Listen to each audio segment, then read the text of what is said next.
Hey, what's going on, everybody? This is James Burson with another video for P.O.C Point of Conversation. And today's P.O.C Point of Conversation is going to be a part two of how God blesses you. Now, I'm doing a part two because I think it's important that some other examples are pointed out and you hone in and focus on the blessing and also what comes along with the blessing in those opportunities. For example, when you are blessed by God and you send up a prayer for something that you want, like let's say you're praying for a car. Scripture says, before they call, I will answer. Now, you get the car, it's a blessing.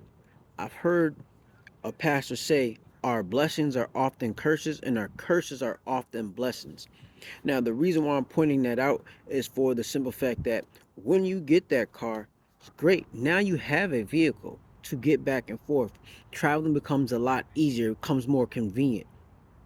But now the curse comes where now you have to pay for that. Now you have to pay for the convenience.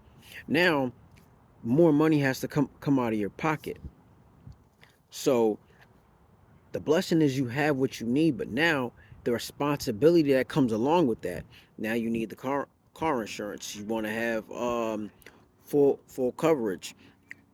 If you have another driver, you might want to have to put another driver on there. Maintenance on the car for fixing it. So now that's the thing that comes along with that blessing of having a car. And it's not to say that it's a bad thing. It's you want to make sure you are set before you start moving ahead with the blessings that you're asking God for. Make sure that you are mentally stable and financially prepared for the blessings that come into your life. Now, for example, another great example would be um husband and wife, marriage. Marriage is a blessing, yes, but marriage comes with many different challenges. For example, a woman getting married to a man who is financially set, emotionally stable. He has a vision. He's working towards that vision. You're not just going to be able to come in and disrupt that man's vision because that vision came from God. His finances came from God. His focus, his direction, his ministry all came from God. You're not going to be able to come in and just dictate to that man and tell him in any old thing.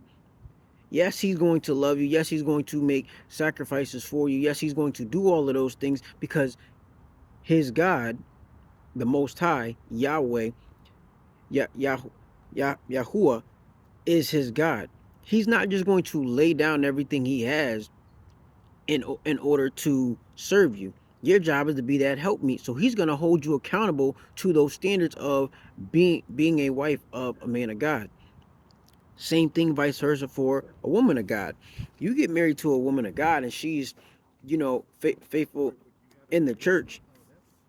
You're gonna need that. You're gonna need that mental stability to understand what she has going on in her life before you go ahead and get involved with her.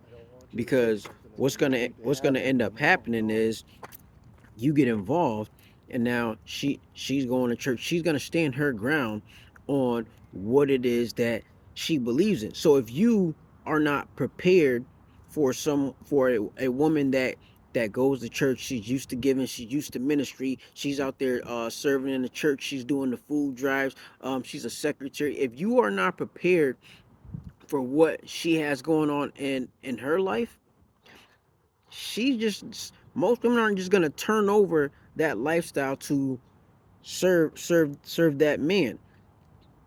Should they? Yeah, why? Because the man is the head.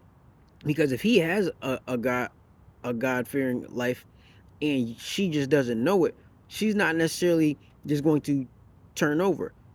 You're gonna have to put in a little bit of effort to show her that you do have a godly conscience and that you are a godly man, and to get her to sway in the direction of your authority. Because most people don't go through their Bible and understand that God, man, woman, repeat is how that goes. And so when you don't have an understanding of that dynamic, It's not that God's household is out of order. It's always in order. It's just in rebellion. So those are just some examples of the blessings and the curses that come along. You're gonna have those spiritual warfares, that proximity warfare. That's gonna happen all the time. So have to be careful with that. So hope you guys enjoyed this video. Hope you guys enjoyed the part two of the series. Let me know what you guys think. Like, share, comment, subscribe, follow. All feedback is welcome. This is James Burson with another video for POC, POC Point of Conversation. Over and out. Shalom, everybody.